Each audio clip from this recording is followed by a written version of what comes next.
Hey, this is Marco, and in this video I'm going to show you how to enable auto scroll on TikTok.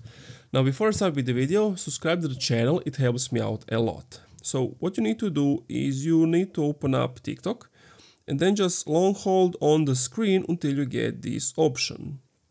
And you see the auto scroll option, you just want to enable it and next post will be shown automatically. If I were to come, for example, at the end of this video, without using hands, is going to auto scroll.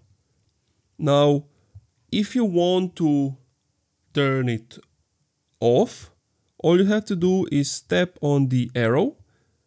I don't know if you saw it, so arrow at the top right, just tap on the arrow and the auto scroll will be disabled. If you want to turn it back on, it's the same thing, just come here, auto scroll, and that's it. Thank you for watching this video. If you enjoyed, leave a like, comment, subscribe.